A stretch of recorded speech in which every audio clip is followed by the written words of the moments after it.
Saludos, camaradas. ¿Qué tal estáis? Espero que vaya todo bien, que vaya todo perfectamente. Ya os dije que 2022 iba a ser un año bastante potente y que en el canal íbamos a empezar a tener gente y entrevistas muy interesantes. Y bueno, en este sentido he contactado con Diego, de la Coordinadora de Trabajadores de Metal de Cádiz, y, y yo creo que es realmente importante, aparte de mis vídeos que trato, ¿no?, acerca de la historia, el movimiento comunista, el movimiento revolucionario y demás, es muy importante también conocer las luchas obreras que se dan en cada país, ya que un comunista o un revolucionario no se puede considerar como tal si ni siquiera conoce las huelgas y las luchas que se dan dentro del país, ¿no? Entonces, bueno, Diego, explícanos un poco en qué consiste la coordinadora, qué es la coordinadora, por qué os creáis, quién eres, demás, para que la gente sepa un poquito. Hola, ¿qué tal?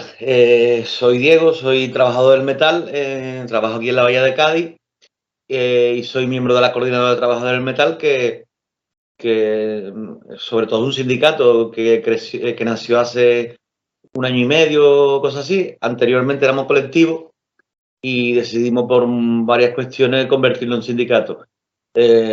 Como decías, estamos en la Bahía de Cádiz y sobre todo somos trabajadores del metal eventuales en la mayoría de los casos.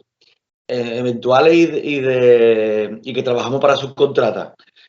Digamos que trabajamos en las grandes factorías del metal, que en Cádiz son sobre todo 3 astilleros públicos, que es de Navantia, Dragados Offshore, que también tiene una factoría, y también un poco con todo lo referente a Airbus. Pero trabajamos en las grandes factorías, pero no somos trabajadores de las grandes factorías. Somos trabajadores de empresas privadas pequeñas, que a su vez trabajan para las principales. Es decir, que tienen unas condiciones mucho peores que lo de las empresas principales, y en este caso la subcontratación se le suma, sobre todo en astilleros, en los Navantia, mucha eventualidad. Con lo que nacimos precisamente para eso, porque somos la huelga del metal que tuvimos hace un par de meses ya, fue precisamente por el convenio colectivo de los trabajadores quiero decir, de miles de trabajadores de cientos de empresas.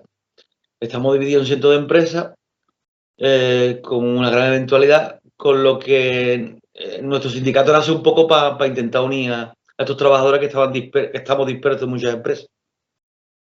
Entonces, lejos de lo que se cree, o sea, vuestro sindicato no se crea como quien dice, la noche a la mañana. Esto es ya, como bien has dicho, lleva desde hace un año y medio, ¿no?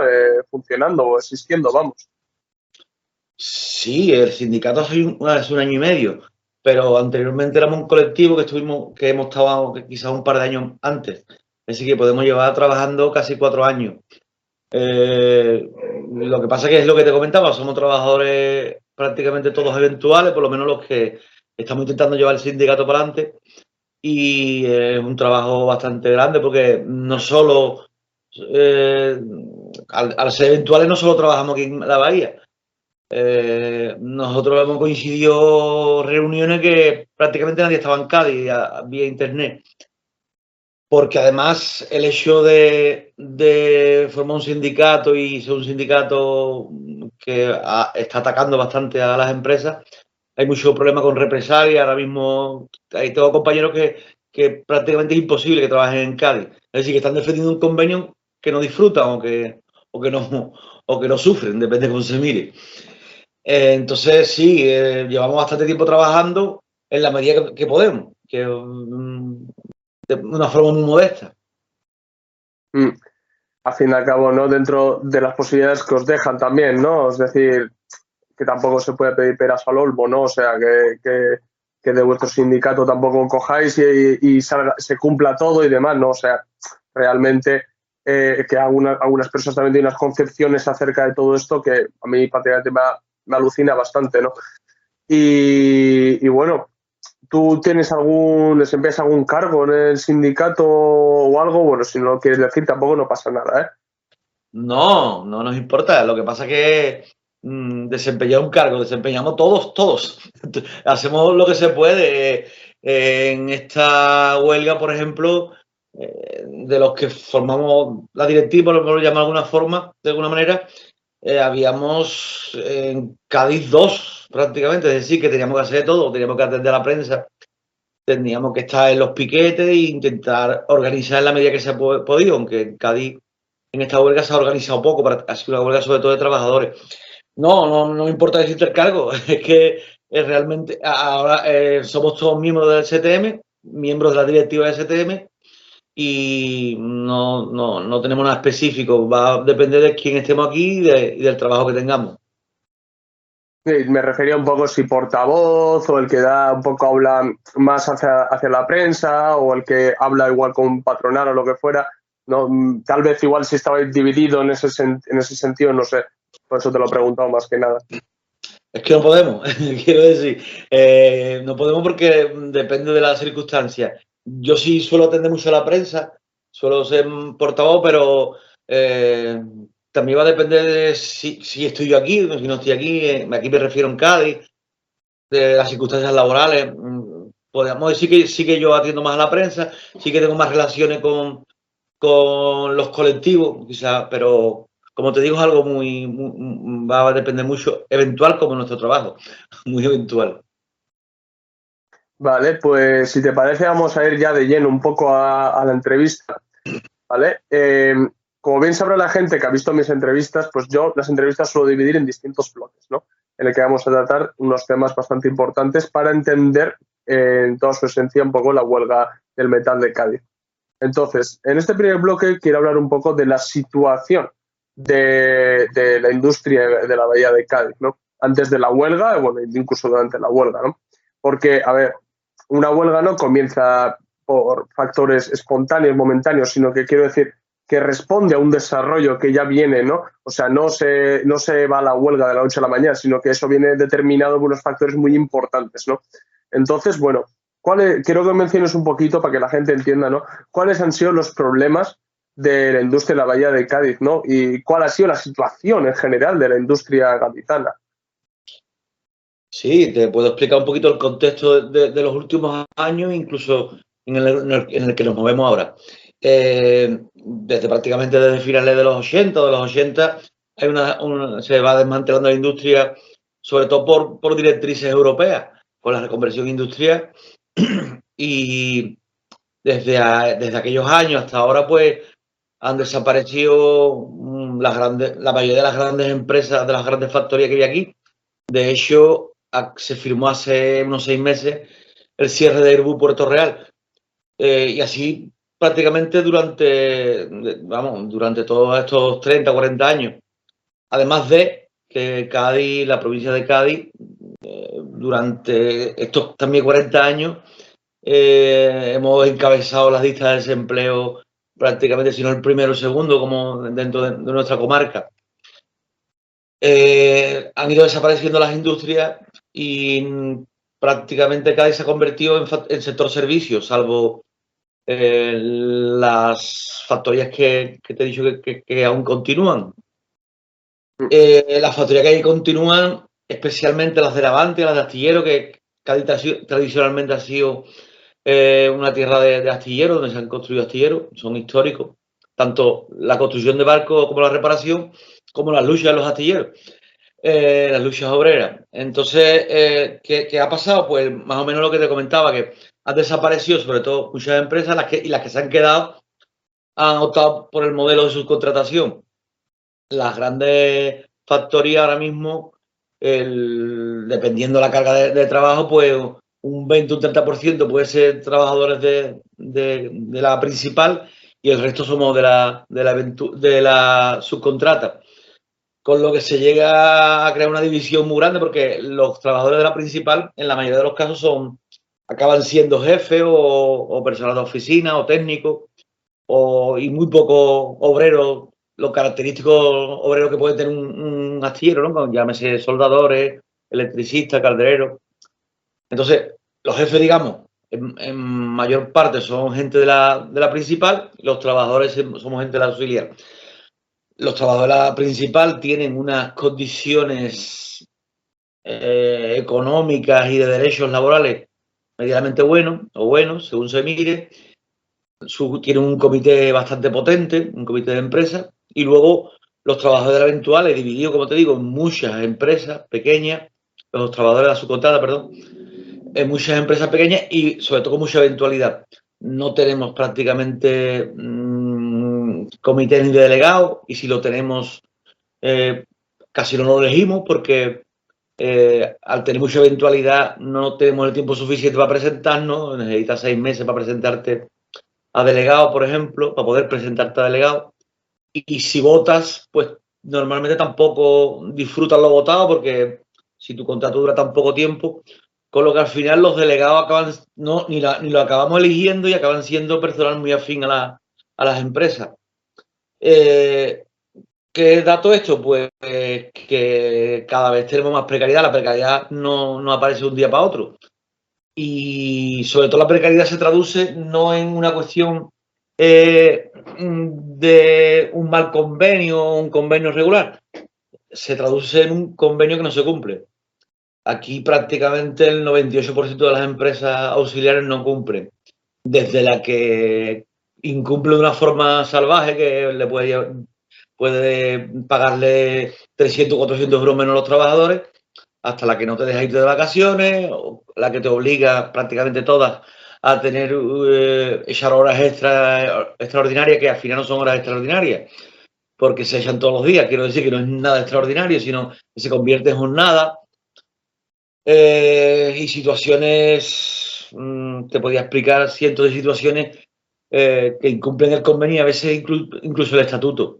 Con lo que el contexto de la bahía acaba siendo de mucha precariedad, que además va creciendo. Y unas posibilidades reivindicativas que prácticamente no existen. Estamos a expensas de que con un contrato de obra y servicio, en la mayoría de los casos, estamos siempre a expensas del chantaje continuo de la patronal. Si te portas bien, te contrato; si te portas mal, te despido. Si reclama condiciones de trabajo o más dinero, pues se te despide. Más dinero, no más dinero sobrepasando el convenio, sino más dinero de lo que cobras. Es decir, que se cumpla el convenio. Y así estamos, así llevamos muchos años. Prácticamente nosotros nacemos con el ADN del paro, porque hay mucho paro, y luego de unas malas condiciones. Y más o menos así es como está el contexto desde que prácticamente empieza a desmantelarse la industria hasta ahora, que hay poca y precaria. Hay una cosa muy importante que has puntualizado, ¿no?, que es acerca de la desindustrialización, ¿no?, y que eso viene, a fin de cabo, de una directiva de la propia Unión Europea, ¿no? Porque yo, por ejemplo, yo soy vasco y también se ha hablado mucho de España, la industria vasca, y yo, a medida que he ido creciendo, he visto, por ejemplo, la enorme desindustrialización que ha habido también en el País Vasco. Si algo caracterizado al País Vasco es la industria también. Y ha sido brutal, pero brutal además, cómo se ha desindustrializado todo, ¿vale? La mayoría. Yo vivo prácticamente en un puerto también y se ha desindustrializado la mayoría. Y yo lo que quiero hacer ver a la gente un poco que esto, o sea, es estructural. Este problema es estructural que tiene España, la desindustrialización que vive, ¿no? Y esto responde, al fin y al cabo, a que en España el tercer sector, el sector servicios sobre todo, que también has mencionado, ¿no?, que coja fuerza, ¿no? Al fin y al cabo, coloquialmente diciendo, lo que Europa quiere un poco de España es que se convierta en el bar de Europa, ¿no? O sea, entonces vemos que no solamente en el norte o en Cataluña, no, sino que también en el sur también se sufre este problema. Entonces, ¿cómo ha sido realmente cómo has vivido tú esa desindustrialización de la bahía? Pues sobre todo a nosotros se ha traducido en que la gente que nos dedicábamos a la industria han tenido que emigrar, hacer las maletas, y también en la cuestión de eso, de que se ha ido precarizando al haber menos, y sobre todo con un modelo concreto, ¿no?, que el modelo de subcontratación, que es muy difícil de primero que divide. Entonces nos deja muy pocas posibilidades a unirnos y a movilizarnos. Y luego que también, además de dividirnos entre muchas empresas, también nos divide con los trabajos de la principal. quizás esas dos cuestiones, ¿no? El hecho de que cada vez haya menos y que cada vez se subcontrate más, nos ha dejado con eso, viviendo del sector servicio. En Cádiz, si tú decías, apuntaba bien, que España se ha dejado para ser la playa de Europa, pues Cádiz, la provincia de Cádiz puede ser la playa de España, ¿no? Con lo que os pasa, lo que nos puede pasar a nivel de Estado, pues se multiplica en Cádiz.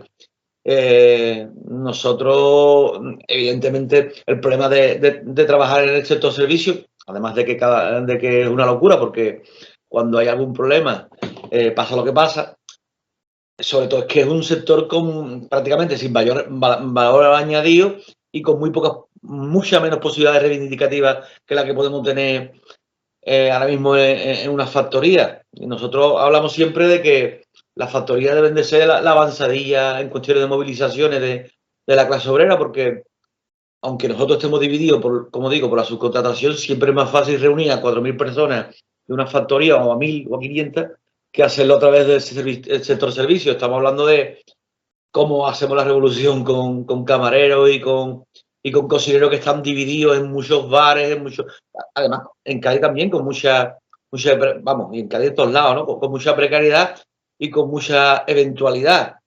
Entonces, el que no exista la industria o que la industria cada vez esté peor incide en toda la población, porque nos deja por un lado, con unos trabajos de peor pagados y con peores condiciones, pero también con muy pocas posibilidades de movilizarnos.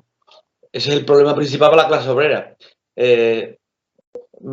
Trabajos de posiblemente de menor estabilidad, de menos derechos, pero yo recalcaría de menos posibilidades reivindicativas. Sí, además a mí lo que realmente me parece una auténtica vergüenza, ¿no? Es como las supuestas izquierdas que tenemos, por ejemplo, ¿no? Que no apuesten por la reindustrialización del país, vamos, o al menos, o sea, ni siquiera pido eso, o sea, al menos mantener la que existe. O sea, me parece una auténtica vergüenza, porque si algo tiene que ser el corazón de un país, es la industria, es lo que te mantiene no dependiente, ¿no? De los países que sí son industriales, como puede ser Francia o Alemania, ¿no? O sea, dentro de la Unión Europea me refiero. Claro, o sea, y me parece auténtica vergüenza. Y además es que todo lo que conlleva el sector servicios sí, que puede crear empleo en diciembre, ¿no? Baja el paro y crece el empleo en diciembre. En verano 3/4 del mismo. Ya, ¿qué clase de empleo? Lo que dices, ¿no? La capacidad de organización o de reivindicación que se puede crear desde el sector servicios, que es bastante nulo. O sea, que lo hay, no vamos tampoco a desacreditar, ¿no?, los trabajadores del sector servicio, pero es menos, o sea, es menor esa capacidad. A mí realmente me parece una vergüenza, ¿no? Porque la industria es lo que hay que mantener y lo que ha dado un trabajo digno durante años a gente como tú, ¿no? O mis compañeros aquí en el País Vasco, ¿no? En el norte, ¿no? Entonces, bueno, vamos directamente ya a la huelga de Cádiz para que nos expliques un poquito. Entonces, yendo al grano, ¿por qué está ya la huelga y cuáles son los factores determinantes que hace que esté la huelga, ¿no? Es decir, la gota que colma el vaso, ¿no? Bueno, una puntualización. Los trabajadores del sector servicio, camareros, no sé, cualquiera, son tan dignos o más que nosotros. Lo que quería recalcar es que lo tienen más complicado, ¿no? Pero que evidentemente es un trabajo igual de digno que el nuestro o más. Sobre la huelga del metal, pues hablamos de 30 años de incumplimiento, donde había ya bastantes amagos de algo parecido a lo que ocurrió estos días, hace un par de meses. La diferencia quizás está en que después de no sé cuántos convenios, en 30 o 40 años, en este nos hemos enterado que había convenio, que había negociación. ¿Por qué nos hemos enterado? Porque seguramente la patronal, después de que los sindicatos no hicieran, los sindicatos mayoritarios, que son los que negocian el convenio, no hicieran lo que prácticamente no le crearan oposición, por llamarlo de alguna forma, no estuvieran siempre prácticamente poco antes de la huelga nosotros veíamos más cerca, bueno, siempre lo hemos visto, más cerca, cada vez más cerca a la patronal y a los sindicatos mayoritarios. Entonces, se ha visto fuerte, la patronal se ha hecho fuerte y empezó a rebajar incluso el convenio. Y más que rebajar, sí, evidentemente rebajar el convenio, pero no la realidad. Quiso que el convenio se pareciera a la realidad. Nosotros hemos hablado que querían legalizar la esclavitud, más o menos, que ya lo hacen, pero ahora querían que el convenio tuviera una serie de condiciones que se acercaran a lo que ellos están haciendo, para que no se pudiera denunciar seguramente. Entonces, evidentemente ya los agentes sociales negociadores del convenio, Comisión y UGT, pues quieren dar un puñetazo sobre la mesa y nos explican, nos cuentan la negociación, nos la cuentan. Como digo, después de que nunca nos hemos enterado de que se ha negociado el convenio, o si nos hemos enterado, pero gente muy determinada, trabajadores muy determinados que estamos atentos a esas cosas, pero no había una asamblea. No había una asamblea, yo no sé cuántos años, pero muchísimo.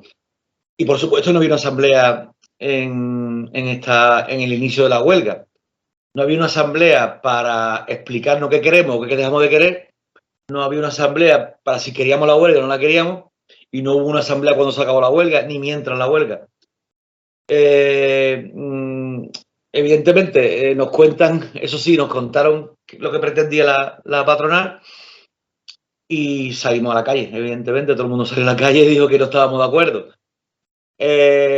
Nos contaron una cosa que luego prácticamente cuando salimos a la calle ya la patronal rebajó. La patronal habló primero de quitarnos una paga extra, de regularizar las horas extras, que se echaran las horas extras cuando le dieron la gana prácticamente, de no negociar un punto, unos pluses que se habían prometido que se iban a volver a tener, se quitaron hace unos 8 años, y crear una categoría prácticamente a bajarla al nivel de salario mínimo interprofesional. Eso es lo que se plantea al principio. Salimos a la calle y ya eso desaparece. Se salió de una forma muy potente. Entonces ya todo eso se convirtió solo en una subida salarial concreta que no se ponían de acuerdo, ¿no? Porque la patronal olvida las amenazas, por llamarlo de alguna forma. Y ya solo hay una discusión entre que se sube o no se sube. Eso es lo que se negociaba en las oficinas. Nosotros en la calle no estábamos precisamente por eso, nosotros estábamos porque ya que habíamos salido a la calle, pues queríamos que se cumpliera, sobre todo que se cumpliera el convenio que llevábamos históricamente, nunca se había cumplido. Como te digo, va a depender de la empresa. Hay empresas más incumplidoras, pero ninguna cumple. Y por eso había los trabajadores estábamos muy quemados y entonces se aprovechó esta oportunidad y salimos a la calle. Y durante todos estos días, pues lo que reivindicábamos siempre era lo mismo, ¿no? Cumplimiento de convenio, cumplimiento de convenio, cumplimiento de convenio. Realmente, no en papel. ¿Y tuvisteis, cómo fue, mejor dicho, el apoyo de la población cuando salisteis a la calle? La huelga primero son 2 días de no indefinida. Ahora mismo no puedo decirte los días porque estoy un poquito, pero son 2 días no indefinidas. La primera es un día de huelga, la segunda es una manifestación y posiblemente ahí es donde se marca un poco lo que va a pasar, lo que va a ocurrir. Se hace una manifestación que sale de la factoría de Astillero Cádiz, en Avantia Cádiz, y era una manifestación como la de los 80 prácticamente. Me refiero en cantidad de gente, multitudinaria y además con muchas ganas de batalla. Y ahí llega un momento quizás que, como digo, marca primero la cantidad de gente que había, pero sobre todo a 100, 200 metros de la salida de la manifestación oficial, es decir, Comisión y UGT tiran para un lado y el resto de manifestantes tiramos para otro. Se queman algunas banderas y un poquillo y a partir de ahí así todo, fue así. Volvimos a trabajar 2 días, pero cuando volvimos a la indefinida ya fue así todos los días, ¿no? No había... se dejó claro que estábamos de acuerdo con estar en huelga, estábamos de acuerdo con las reivindicaciones que se hacían, pero no estábamos de acuerdo con las maneras que se hacían ni con quién lo hacía. Y durante los 9 días prácticamente que duró la huelga, fue una huelga de trabajadores. No, bueno, Comisión y UGT prácticamente ni aparecen, no aparecieron ya, se dedicaron a negociar lo que posiblemente ya estuviera negociado. Y los trabajadores pues no hacíamos, digamos que hacíamos reuniones en los piquetes, pero muy mal, no estábamos organizados. Ningún sindicato éramos capaz de organizar eso porque había mucha rabia, mucha indignación y sobre todo 30 o 40 años de traición de los sindicatos mayoritarios. Los sindicatos nuevos de clase y más combativos no podíamos conseguir hacernos con eso. No podíamos todavía no lo hemos conseguido, que conseguir que los trabajadores confíen en los sindicatos nuevos. De hecho, es lógico.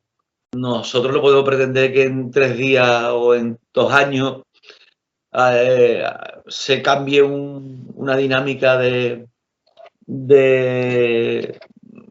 ni siquiera hacer una asamblea. Y nada, en principio eso es lo que ocurre y lo que ya empezaste a ver en la tele. Eran manifestaciones muy esporádicas y en la que íbamos por donde queríamos, entre comillas, y sobre todo con muchos incidentes porque desde el minuto 1 la policía tenía ganas de disparar y la policía prácticamente alimentó el conflicto, incendió el conflicto, no evitando sino provocando continuamente. Y bueno, te he hablado acerca del apoyo local y demás, y del apoyo por otras partes del Estado, es decir, bajaron ciertos trabajadores o fueron otros sindicatos que no fueran mayoritarios a apoyaros y demás. ¿Ocurrió algo parecido? Sí, bueno, me preguntaba, en Cádiz prácticamente todo el mundo estaba con nosotros, como no pasaba de los 80. De hecho, pasábamos por colegio, los niños salían, nos aplaudían. A nosotros nos sorprendió mucho porque tampoco esperábamos eso. Y lo mismo que pasó en Cádiz, pues prácticamente se extendió no a todo el Estado, porque nosotros hemos tenido muestras de solidaridad de prácticamente de muchísimas partes del mundo.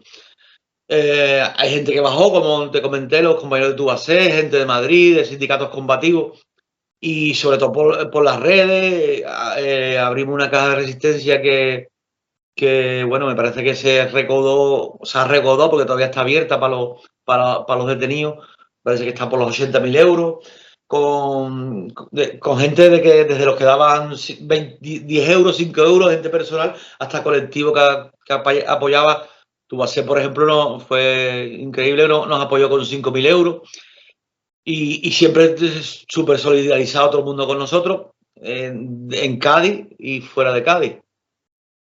De hecho, de hecho te comentaba, vamos, al principio hemos hablado, ¿no? Que veníamos de Barcelona, hemos estado yendo a Barcelona, hemos estado en Madrid, hemos estado en Granada, sobre todo, primero por mantener el conflicto y segundo también por mantener el conflicto, explicar el conflicto y devolver todo lo que nos habían dado. Para nosotros es una obligación ir a todos estos sitios, obligación que la hemos hecho con mucho gusto, desde luego. Te lo iba a decir fuera de que estábamos grabando, pero bueno, lo voy a decir al fin y al cabo, que si quieres, puedes pasarme el link o el enlace de la caja de resistencia para que la gente que vea el vídeo y diga, yo apoyo a los trabajadores de metal de Cádiz, pues mira, tengan acceso para poder donaros dinero y solidarizarse con vosotros. Entonces luego pásame el enlace o bueno, lo que tengáis para que yo pueda adjuntar en la descripción del vídeo y la gente os pueda apoyar también. Has mencionado las reivindicaciones, ¿no? Una y otra vez, que se cumpla el convenio, pero ¿había alguna otra reivindicación particular de lo que exigíais vosotros? Claro, que se cumpla el convenio, decir que se cumpla el convenio, ¿cómo se mide eso? ¿Cómo se hace? Pues sobre todo es muy importante la creación de mecanismos. Porque más allá de que haya porque se ha creado una especie de comité de vigilancia, pero primero que es quien vigila al vigilante y segundo que no se trata de eso, se trata de crear mecanismos que valgan para hoy, que valgan para mañana, que valgan para siempre. mientras que haya un contrato de servicio, porque la reforma no ha quitado el contrato de servicio, pero no lo ha sustituido de momento, seguimos teniendo eventualidad, pues crear mecanismos. Nosotros hablamos desde bolsa de trabajo, que sería creo que lo más interesante, por lo menos en principio, y una serie de mecanismos que controlarán ese cumplimiento, porque más allá de que se cumpla hoy o mañana, es que lo tengamos siempre. Nosotros apostamos sobre todo por la bolsa de trabajo y luego quizá apostar por un lado, por un sindicalismo que se adapte al mercado laboral. Quizá eso ya no sería una reivindicación, sino un trabajo que tenemos que hacer los sindicatos de analizar y de reflexionar sobre dar un paso para que todos tengamos los mismos derechos en cuestiones reivindicativas. Ahora mismo no hablo ya del metal, hablo de lo que te hablaba antes, desde camarero hasta driver, personal de la limpieza. Sobre todo cuando hay mucha eventualidad, eso no hay un control. Y si el mercado laboral se ha convertido en, por un lado, eventual, por otro lado, parcial, con contratos parciales, donde prácticamente los comités o no existen o no valen, pues habrá que buscar un modelo para eso. Pero eso más que una reivindicación es un trabajo, bueno, también es reivindicación, porque eso depende también de los diferentes gobiernos y de la inspección de trabajo y de mucha gente que no hacen nada de lo que debían de hacer y de una legislación diferente. Porque yo te decía el ejemplo de que necesitamos 6 meses para tener delegado. Pues si un trabajador, lo que dura en su puesto de trabajo, en Cádiz, en crucero entra para 20 días, pues habrá que buscar un modelo para que ese trabajador tenga delegado, tenga representante y pueda presentarse él. Y que sobre todo la creación de mecanismos que más o menos van por donde te digo, pero que también habríamos los sindicatos y el gobierno se debería sentar a estudiar que nadie se quede fuera en cuestiones de derecho.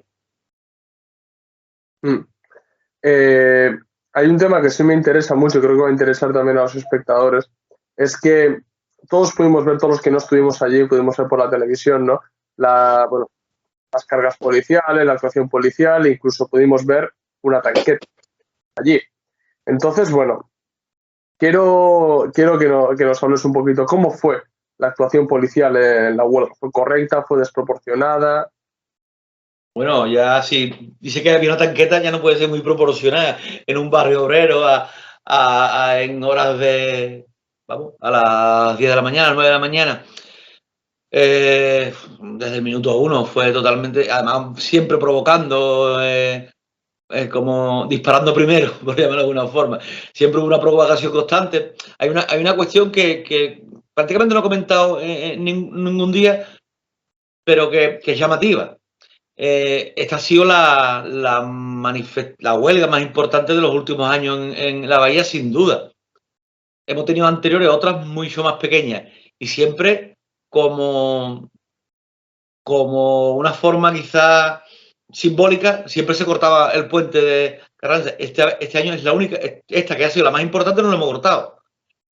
La policía tenía claro ciertas cuestiones, la policía o el que manda a la policía, y evidentemente quizás se endurece más cuando empezamos a tener muestras de solidaridad de todas las partes, por el miedo a que hubiera un contagio, ¿no?, de lo de Cádiz, que de hecho la vio, y incluso ellos han provocado que lo haya más. Pero bueno, evidentemente nada es casual. La idea era meter miedo y que lo de Cádiz acabara pronto y que fuera una cuestión, fuera otro fracaso más. Y bueno, eso sin duda es lo que hizo que la policía prácticamente desde que empezó la huelga, pues actuara como ha actuado. Yo no he visto todavía una imagen que un trabajador le apalea a un policía, y sí he visto lo contrario. Yo creo que las imágenes son muy significativas, la mayoría, cuando se van 4 policías para un hombre de 70 años y cuestiones así. Eso, vamos, y todas las imágenes que no hemos podido ver, ¿no?, que seguramente, y todos los compañeros que han han detenido en secreto, por llamarlo de alguna forma. No hablo ya de los detenidos bueno, luego la forma de detener a la gente aquí 2 semanas después. Vinieron, yo vivo en el barrio donde pasó la tanqueta, yo vivo, de hecho ahora mismo estoy aquí. 2 semanas después, más o menos, vinieron 8 coches de patrulla en furgonetas para detener a 5 personas en medio de la calle cuando hubiera sobrado una citación judicial. Y además fueron detenciones selectivas. Se detuvo a compañeros con antecedentes penales, compañeros muy vulnerables, prácticamente en exclusión social, seguramente buscando desvirtuar la huelga y seguramente intentando que nadie los apoyara. Pero evidentemente eso no ocurrió. Desde el minuto 1 todos los colectivos nos pusimos con ellos bueno, y lo están atendiendo nuestros abogados, abogados de STM y otros abogados. La actuación de la policía de Marlaska y eso fue lamentable desde que empezó, que precisamente es lo único que hemos recibido del gobierno central, ¿no? Ni una llamada, ni una historia, solo mucha policía y muchos palos. Hemos hablado de la policía, pero yo creo que hay otro agente aquí de lo que hay que hablar, ¿no? Que es los sindicatos mayoritarios, ¿no? ¿Cuál ha sido el papel que han desempeñado los sindicatos mayoritarios en la huelga? Pues utilizarnos, como siempre, nos han utilizado, necesitaban a la clase trabajadora y como prácticamente nos han abandonado desde históricamente, pues ahora la necesitaban, nos utilizaron y cuando consiguieron lo que querían, pues nos volvieron a utilizar y nos mandaron a trabajar aprovechándose de unas cuestiones legales que están a favor suya y de insisto, de una subcontratación que nos divide, que nos impide poder defendernos y bueno, hasta pocos meses antes de la huelga había una relación perfecta como la hay ahora mismo entre la patronal y los agentes sociales, comisiones y UGT. De hecho, nosotros nunca luchamos contra la patronal, nosotros luchamos contra los escuderos que son siempre comisión y UGT. El primer obstáculo que nos encontramos siempre, nosotros no llegamos a atacar, a tener nosotros nunca hemos tenido una discusión con la patronal a nivel de subcontrata ni con la patronal a nivel de grandes factorías. Que a propósito, las grandes factorías, insisto, de Navantia pertenecen a la SEPI, pertenecen al Ministerio de Hacienda, pertenecen al gobierno, que es la que permite, porque hemos hablado, que me parece también interesante, de que somos trabajadores de subcontrata. En este caso, subcontrata que trabajan por empresa pública que es la generadora de empleo. Aquí las subcontratas no generan absolutamente nada, son ETTs camuflados que como no se hace el trabajo directamente por la principal, porque no se quiere hacer, llámese principal del Estado o llámese principal privada, pues utilizan a una serie de sicarios, que al final son sicarios, que hacen el trabajo sucio que no hacen las principales, porque seguramente la principal ajusta a la subcontrata y la subcontrata nos ajusta a nosotros. La principal cumple con sus trabajadores, la subcontrata no cumple con nosotros.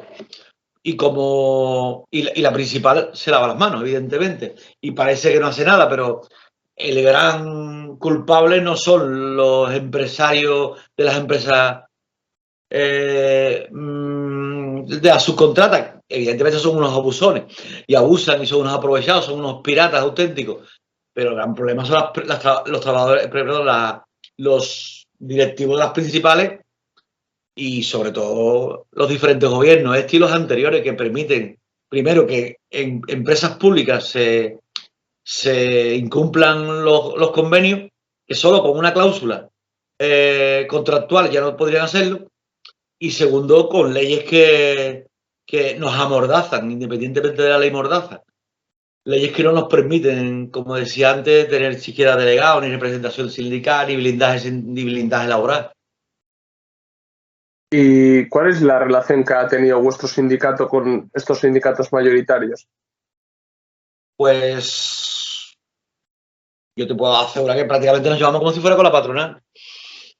Había diferentes momentos en los que había acercamientos, porque claro, las cuestiones, cuando nosotros empezamos, prácticamente todos los que empezamos con Comisión IVT, era lo que existía.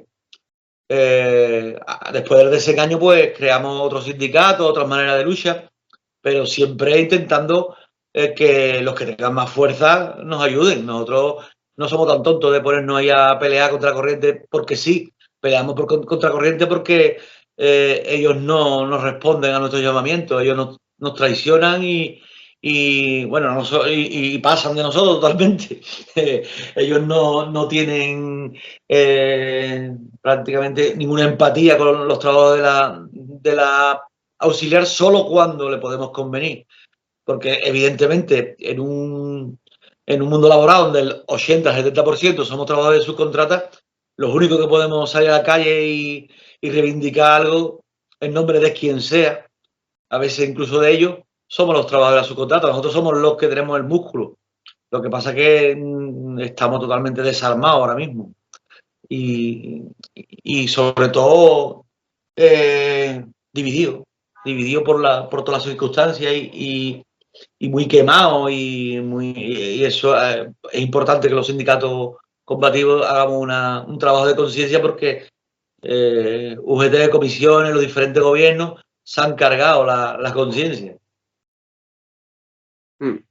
Y hay una cosa, ¿no?, que me llama mucho la atención, es que parece que cuando los medios de comunicación no hablan de una cosa, parece que no existe, ¿no? Es una jugada maravillosa que hacen, ¿no? Y entonces parece que ya dejan de poner el foco en Cádiz y parece que allí ya, no sé, los pone va a ser resuelto, el hartazgo de la gente ha desaparecido, ¿no? Porque los medios de comunicación no lo enfocan, ¿no? Entonces, bueno, quiero que nos comentes un poco cómo es ahora mismo la situación de los trabajadores de metal en Cádiz y si se ha cumplido algo realmente.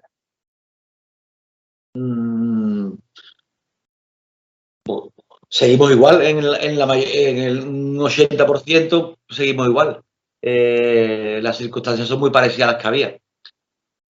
Posiblemente haya subido un poquito el nivel de conciencia de los trabajadores. Ha subido, que quizás estos días de lucha pues ha valido un poco de ello. Las empresas no son tan descaradas ahora mismo, aunque las hay que lo son.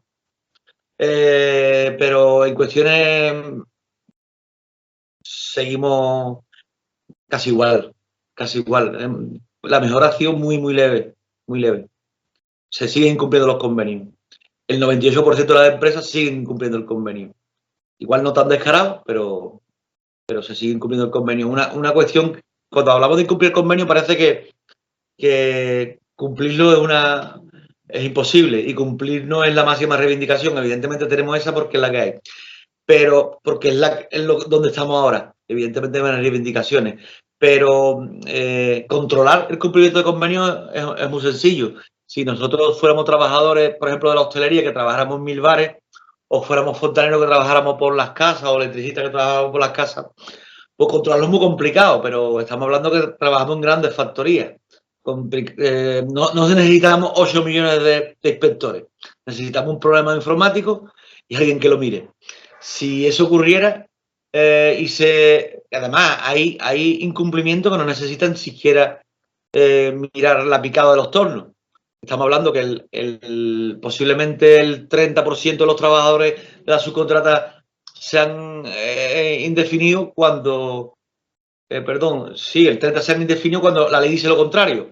Debería de según la ley dice un 80 indefinido y un 20. Eso no hace falta ni mirar, eso simplemente ir a la seguridad social o a donde sea y mirar los contratos. Y el que no cumpla, pues, como a ti y a mí nos pasa cuando no pagamos la hipoteca o esas cosas, que son muy rectos para nosotros, pero para la subcontrata o para cualquier empresa no. Que insisto, que tampoco le tienen que deber nada porque no son generadoras de empleo. Que tampoco va a pasar nada porque si tú te cargas a 10 subcontratadoras no pasa nada, vienen otras 10 y ya está. Pero los trabajadores van a ser los mismos. Nosotros lo que hacemos continuamente es cambiarnos de camiseta, cambiarnos de mono. Así que no hay ningún problema porque la inspección de trabajo ahora venga y si hay un problema que quieren que continúe así, que se quiere que se continúe así porque hay unas directrices claras, que los trabajadores cobremos lo que tenemos que menos de lo que quiero decir, hay una directriz clara de incumplimiento y la culpa, insisto, son de todo, en este caso de los gobiernos, y el hecho de que nosotros los trabajadores hayamos seguido por un camino de la legalidad, por un camino de la oficialidad, nos ha llevado a la precariedad sin duda. Así que si salimos a la calle es porque durante 30, 40 años no se nos ha escuchado, que no es una cuestión que nos levantemos con ganas de... Y hemos seguido los caminos de la legalidad porque hasta hace 2 meses la gente no salía a la calle. ¿Y cabe alguna posibilidad de que se vuelva a salir a la calle?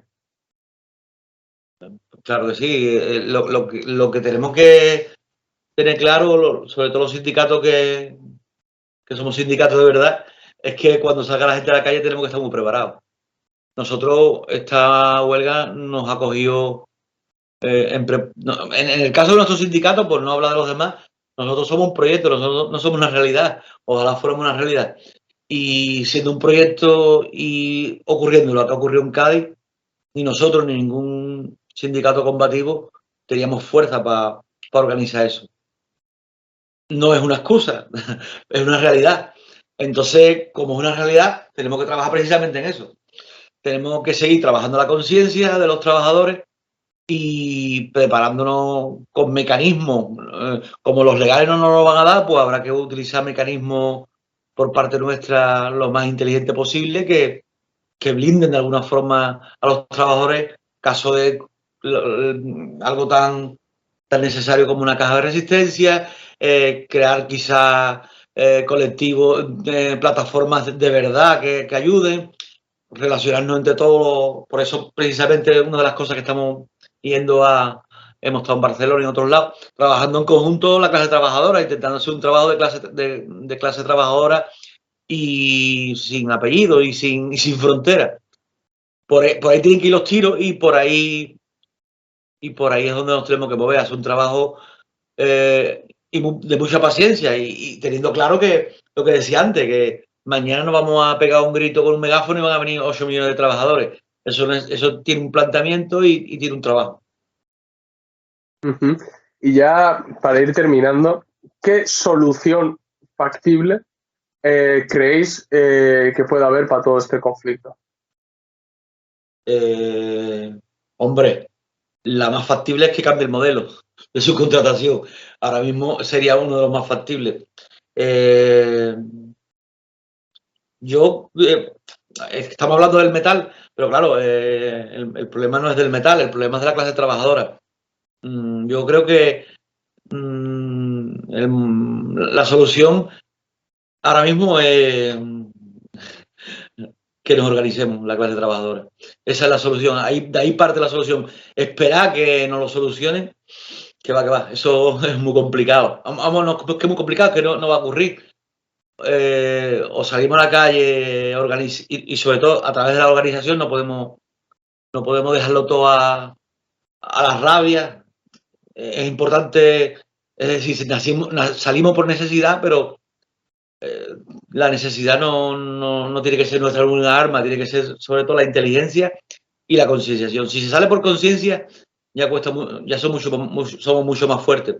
Tenemos que trabajar en eso y crear mecanismos, intentar que se creen mecanismos por parte de los diferentes gobiernos, obligarlos pero la única forma de obligarlo precisamente es esa, ¿no? De salir a la calle y de organizarnos en los barrios, en los colectivos. Y que los colectivos seamos muy generosos, que quizá no olvidemos de ese colectivo en el sentido de sigla y sí en el sentido de significado.